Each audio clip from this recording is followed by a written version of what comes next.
Well, with that, I'll just pass it off to our local poet laureate, Meryl Leffler, who's going to do the opening benediction, such as it were. I'm not sure I can call it a benediction.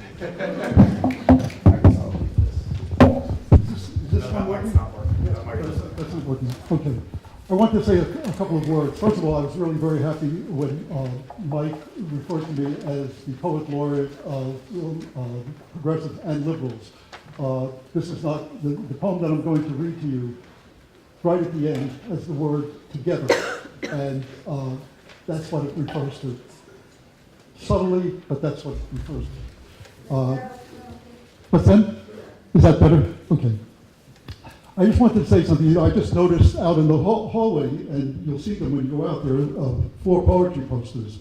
One surprise was, or is that one of the poems is by my wife, Annie Slayton, which is rather nice.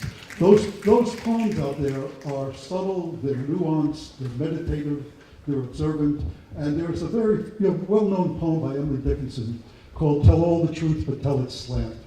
Success in circuit lies, too bright for our infirm delight, the truth's of surprise. And then she goes on to say, as lightning to the children ease, an explanation kind, the truth must dazzle gradually, but every man be blind. Well, the poem I'm going to read to you is hardly nuanced.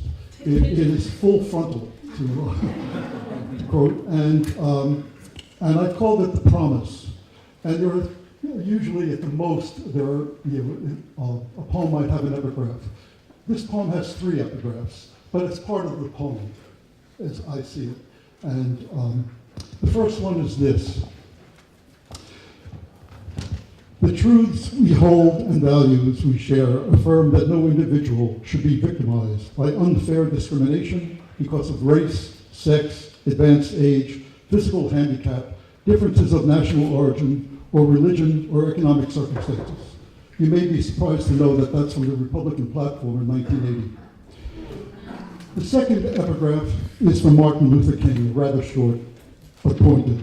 America is essentially a dream unfulfilled. And the third is going way back to our first recognized poet, Walt Whitman. And this may sound a little bit surprising to you. This is a prose piece of his from probably the 1870s. I can conceive of no better service in the United States by Democrats of thorough and heartfelt faith than boldly exposing weakness, liabilities, and the infinite corruption of democracy. These quotes have guided me in constructing this poem, and I say constructing because you'll hear things that are very familiar to you. So it begins like, so this is called The Promise. Oh, beautiful for spacious skies, for amber waves of grain, for purple mountains' majesty above the fruited plain. America, America. Amid cynical denials of our warming planet and support of sending toxicants into our rivers and streams and into the air we breathe and championing the plunder of forested lands, the free market rules, never mind the consequences. All hail the free market, damn the regulations. America, America, God shed his grace on thee, and crown thy good with brotherhood, from sea to shining sea. Amidst the brutalizing malevolence against African Americans and the continuing attacks on women's rights, and on building prisons for profits and jobs, and on scorning immigrants of the wrong color and race, and on jingoistic exceptionalism and war as a national way of life, and on mocking civility and compassion. This land is your land. This land is my land. From California to the New York Island, from the Redwood Forest to the Gulf Stream waters, this land was made for you and me. Not for monopolizing wealth for the few, not for scorning and vilifying opponents, not for belittling the richness of the arts, not for institutionalizing fear of the other, not for falsifying facts and managing alternative truths, not for the repudiation of knowledge and wisdom. America, America, where despite a history of attacks on the inalienable rights for all, the better angels of our nature have battled racial injustice and won victories, have fought the exploitation of our natural resources and have won victories, have fought social injustice and the denigration of science and won victories, have battled willful ignorance and hatred, have battled greed and lies that wealth and power breed, and have gained victories. But victories, we must know, are always provisional. The forces of no are the forces of fear that cling desperately to the dogma of an illusionary past and are ripe for demagoguery and authoritarianism. Hermann Göring, whether it is a democracy or a fascist dictatorship or a parliament or a communist dictatorship, it is a country's leaders who determine the policy, and it is always a simple matter to drag the people along. Just tell them they are being attacked and denounce the peacemakers for lack of patriotism. It works the same in any country. The human race is challenged more than ever before, wrote Rachel Carson, to demonstrate our mastery, not over nature, but of ourselves. There is no rest ahead, no place for stopping.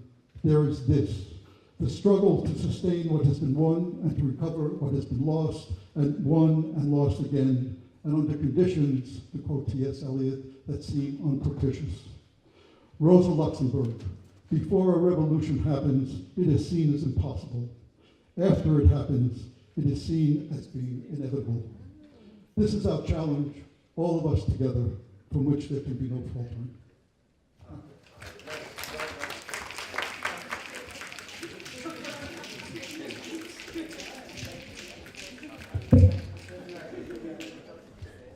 So Reverend Yearwood is our first speaker, and there's something like 40 people, 45 people speaking.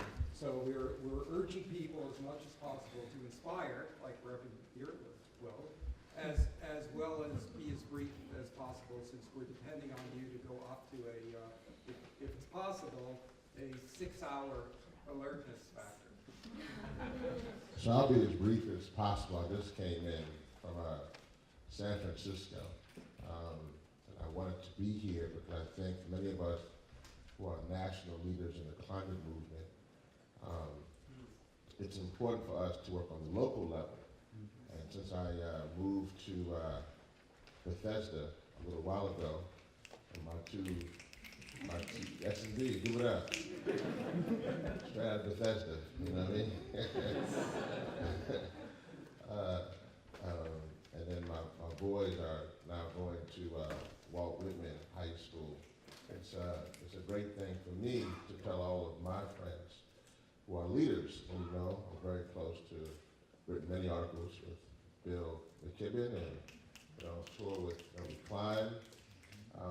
I say that coming here from where I was yesterday in San Fran. I had the opportunity to hang out with all the brass at Tesla and go to Apple, hung up with my buddy Tom Steyer, and we had some good time to have some conversation about where we are as a movement. And along that pathway of talking to them, I was talking about you here in Maryland, about the amazing work that we did to ban fracking in Maryland. Yeah, I like that. Oh yeah, let's get those thumbs going there. Get those thumbs going. I like that. That's important because many people don't believe you can do anything with a Republican governor or a Republican state senate or a house. They don't think we can get anything done. And what was done here in Maryland, what's being done in New York. So with that being the case, let me quickly tell you about what we need to do from a climate movement where we are now. First, we have to realize that we are under tremendous attack.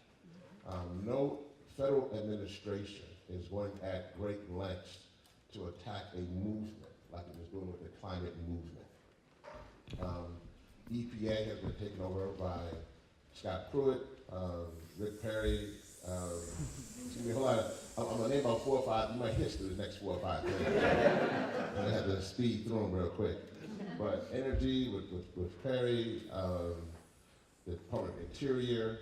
Clearly, this week we will hit probably the withdrawal or the changing of the language of the Paris Agreement. There has been removal of national monuments, which is a ploy so they can build more pipeline, like they're trying to do in the Dakota Access Pipeline, or what Enbridge did in Minnesota, or Keystone Trans Canada is going across. So that is rough. and you have to understand that where we are now literally is that they're pushing for extinction. So this is a matter that if we don't transition from fossil fuels to clean energy, that what this current administration is trying to do is push not only for this generation, but the next generation toward extinction. So, politically, what does that mean? I want to get to that part, and I just want to leave you with something. First, I thank you for having me. I really am glad to be here. I want to be a neighbor. People always say that I want to be part of the family.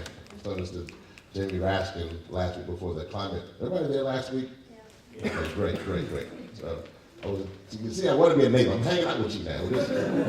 Come on, get some coffee. Actually, it was a breakthrough. When I first moved here, but somebody came by with coffee and tea and cookies. You know, my old neighborhood, they wasn't doing that. They was taking coffee and tea and sugar. So it was great to have that transition.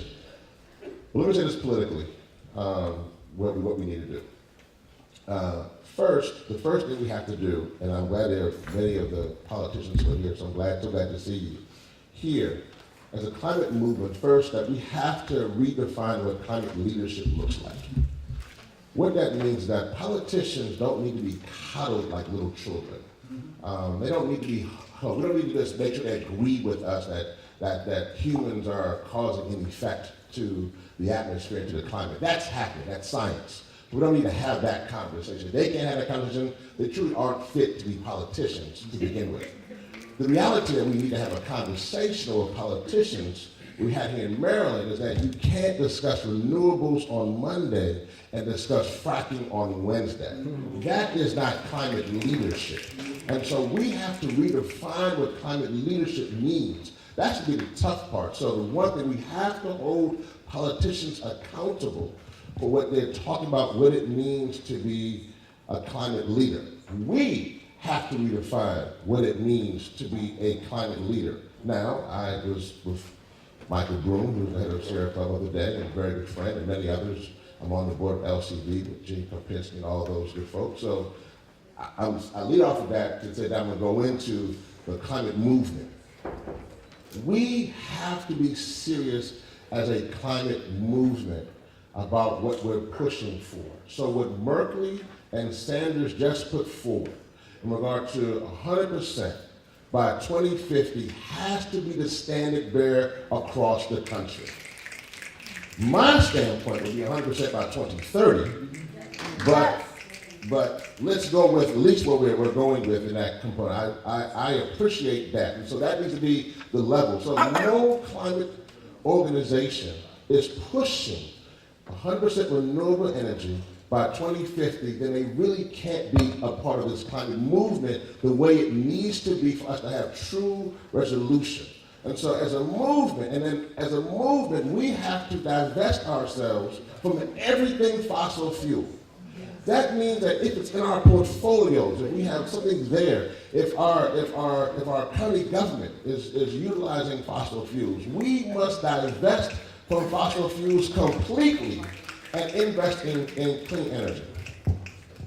Last thing, and this is the political stuff. Many of you know my claim to fame really comes from getting out the vote. And yes, I've been blessed to, since our first campaign in 2004 until our last campaign last year, we registered over 1 million people across this country. Mostly young people of color, ex-felons, those who are marginalized. So I'm very excited about that, for me personally, because I love my country. I pledged to fight for an officer in the Air Force, so I definitely love it. And so for me, it's one of those things. But this is the reality. Our democracy is at online. There's true fascism on the forefront. And so it really means that how we operate and how we strengthen our democracy must be different. That means on the electoral side, we must do everything we can here in the state of Maryland to make sure everyone is participating in the process. We must engage, have an electoral strategy along with our climate strategy. As a matter of fact, we cannot have a siloed climate movement. We must have, I was coming in here, a movement that fights for workers' rights, for LGBTQIA rights, for immigration, definitely immigration rights here in Montgomery County, immigration rights. We must figure out a way to break down the silos to have the strongest progressive movement that we can have politically. So, I thank you all for having this teaching on this Sunday morning, for dragging me out of bed and off a plane to get here. And I'm your neighbor. And most importantly, what I hope for us is this.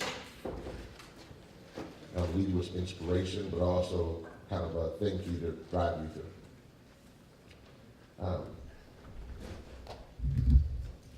100 years from now, 2117, more than likely, none of us will be here. Unless you find some really good drugs, then I'm reviewing on Twitter, hit me up, we'll be here together, just see, floating around. But more than likely, that won't happen. There's nothing more important right now. We've been through a lot. Women's rights, LGBTQIA rights, Black Lives Matter, slavery. We've been through a lot. But there's one thing to fight for equality. It's another thing when you're fighting against extinction. So I would hope and pray that this video, that if the next generation, if we're successful, of those living in whatever this land that we call Montgomery County now is called then, in 2117, I would pray that we're successful and they have clean air, and they have clean water, and they are alive, and they're not ravaged with Junes that are now 160-degree heats, as we're not even seeing close to in other parts of the world, 120-degree heats in Pakistan and India, where farmers and children are drowning themselves to avoid the heat. This discussion you're having now is truly about life and death. Let that drive you as you're having this teaching. Let that motivate you when you're feeling a little worn. Let that keep you going. That by 2117, the work you do in this room can hopefully be there for that next generation. That's our goal. All power to the people. Thank you for having me.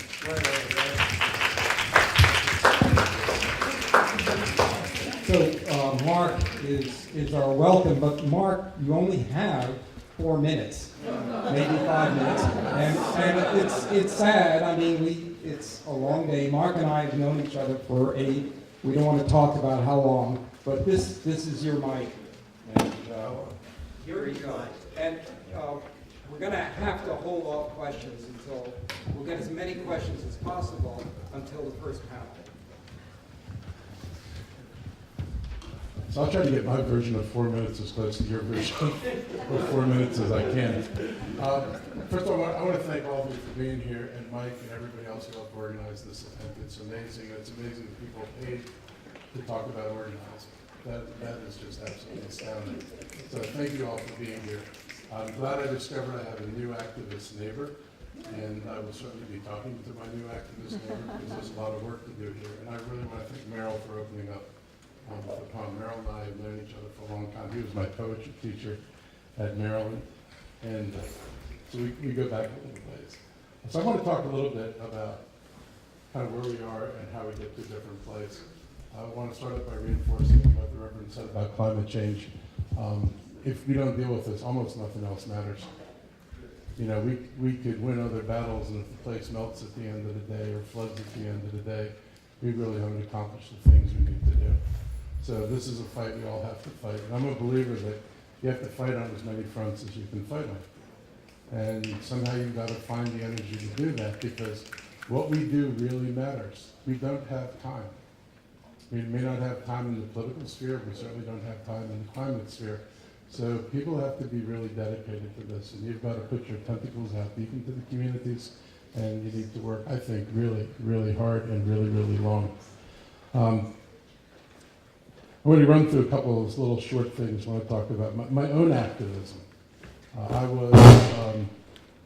was a frequent flyer at county council meetings, occasional board of education meetings, and city of Tacoma Park meetings. I had a beard, ponytail, And I would not wear anything other than the most confrontational political t-shirts I could possibly wear. And I would give testimony, and I would feel really good about sticking it to the man, and I would get good round of applause out of the audience, and invariably nothing changed. And you got to think about that. And I had to think about that. So I was one of the founders of the Tacoma Park Co-op. I went to a conference in Minneapolis. We went off and met people in Acorn in Minneapolis. We had this really interesting conversation where they were talking about their political experience and how they had just worked to elect somebody to the state legislature. And Acorn had put troops on the ground and done a major lift for this guy. The guy gets elected. And they go to meet with him. And they have their ask, which is the same stuff he knew they were going to ask for when they asked him to work for him. And when he goes in, when they go in for their ask, he tells them, well, you know, I represent a lot of different people, a lot of different interests. And this is an old story. I'm sure plenty of you work for politicians who later on will tell you, well, you know, I got to balance things here. And so what they said that which changed my trajectory was that instead of electing people who you have to convince and hope they will do the right thing, it's time to elect our own. It's time to elect people who believe the things we believe, who will fight for the things we believe, who work for the things we believe, not people who I can pressure into hopefully doing the things that are important. So let's flash forward to 3 years ago. I'm doing the political campaign. I'm meeting with citizens groups all around the county, and I get this question over and over again: why doesn't the county council listen to us? Fair question. So I told them why they don't listen to us. I said, they don't have to. I said, how many of you get involved in political campaigns? Nobody's hand went up. How many people contribute to political campaigns? Nobody's hand went up. How many people know who's running? I'm campaigning in the middle of the damn election. How many people know who's running? I know you. You know who else is running? How many of you are going to run for office? None. Well, you've answered your own question.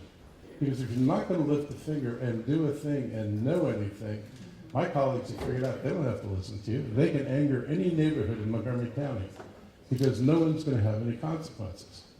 So I've done a lot of work over the last few years working with communities who are upset by decisions of the planning board. And they come to me and they say, we're beaten at the planning board, what do we do? How do we do this? I talk about sign campaigns, I talk about letter campaigns, I talk about Facebook presence, and I talk about how you talk to politicians. And the truth is, the way you talk to us is you basically tell us it's your job for your vote. It's simple. It's like, this is the currency of politics. It's like, you vote for me, you don't vote for me. And people have got to get into that uncomfortable space of saying, this matters so much that I will find someone to vote for if you don't give me a reason to vote for you. And that is absolutely critical. People have to be able to look somebody in the face and tell them that. If you walk out of the room and they don't feel you're going to do anything, they've listened to you. There are plenty of politicians who say they listen to you. But whether they actually do anything relative to what they heard is a different thing. A couple other quick thoughts. First of all, I had this conversation with the Democratic Party, the Young Democrats, and they were talking about how we got to get these people in the movements to come to the Democratic Party. And my advice was the reverse. People in the Democratic Party have to go to the movements. You know, you cannot expect anybody to look at the Democratic Party for leadership because there isn't much. And by the way, we don't have the glorious historic record that some of my colleagues like to recite. There was a time when the Republican Party was more advanced on civil rights and women's rights than the Democratic Party. So it's not like we own the historical banner of progressivism. We've been better, I would say, in balance, but we're not alone, and we're not perfect. And so it's really important that if you're interested, you got to embed yourself. So I tell people, join the PTA, join your local neighborhoods association, join the Sierra Club, work on local campaigns, join OR, Indivisible, any of these groups that are out there, Tacoma Park Mobilization, and do the work to try to get people mobilized on the ground. And if you're a good speaker and you can articulate things and you want to be a politician, people will find you. They'll find you because one thing people have a hard time doing is articulating a lot of times. They know what they want to say, but they're not comfortable in the crowd, they're not comfortable in front of people. So when somebody can articulate the things they're thinking and feeling, then people will notice you and say, hey, can you speak first? Can you do this? So if you want to be a leader, lead. Do what people want expect you to do. But don't tell them you're going to save them. You're not there to save anybody. People will figure out who they want to lead. The other thing is, this is really critical. We are not replaying the Democratic primary. Okay? This is, I was a Bernie person. I was a pretty hardcore Bernie person. But that election's over. And Montgomery County is not going to have a primary based on Hillary versus Bernie. And it's about issues. And I got to say, a lot of people I know who are on the other side at the personal level probably wanted the same things I wanted. They just thought their candidate was a better vehicle for it than my candidate. I distinguish between people and politicians. Politicians who have led and attached themselves to special interests and used those special interests and have used those special interests to maintain themselves in power are different than the rest of the people who basically are trying to hope that we can get something done that makes this place a better place. So I look at all the people I know, and I don't care who you worked for in the last election. What I care is we share some common ground and common objectives. Can we take this county back? Can we take this country back? Because those are the important things to do. And that's the stuff I'm focusing on. I'll ask you to do the same. The last thing I'll say is if you want to do political work, and you all are looking at political people, expect them to know what the hell they're talking about. Slogans, isms. There is no book that you can turn to and find the solution to the problems that we're facing today by and large. There are not answers on pages. There are problems, and what you have to have is people committed to solutions. And I challenge my political opponents to open their minds up too. If a solution doesn't fit your ideology, change your ideology. Or change that part of your ideology. But what people are looking for is how you solve a problem, not whether your suggestion is closer to your ideology than somebody else's suggestion. Because it doesn't matter at the end of the day if you have an idea, but when you try to make it work, it doesn't work. And people deserve the kind of leadership that says, I've looked at this, I've thought about it, let's go in this direction because I think there's no reasons why I think this is going to work. You can persuade people. People are interested. There are too many politicians who produce too much white space and too many slogans that don't offer any solutions. You could vaguely tell where they were. You would have thought David Trump was the most progressive person. If you looked at, seriously, you looked at his literature last time, you would have thought he was probably the most progressive person in the campaign. If you looked at his voting record, and not his voting record, his contribution record across the country, you'd reach a really different conclusion. So you need to really get into the weeds, expect your candidates to have real answers, demand real answers, but you yourselves have to think of the problems in some depth. And I think if we're going to change this place, we need a deeper, greater involvement than we've had before. You are literally fighting for your life, as the Reverend said. So if this is a fight for your life, fight like it matters. Do not give up, do not surrender, do not back away, and just keep plugging away. And together we'll get through this. I want 2117 to be a good year, and I will take Reverend Yearwood's challenge. I have a philosophy: if I can deny death long enough, and then it doesn't happen, maybe. But who knows? It'll come as a surprise. Anyway, thank you all for coming out this morning, and let's continue.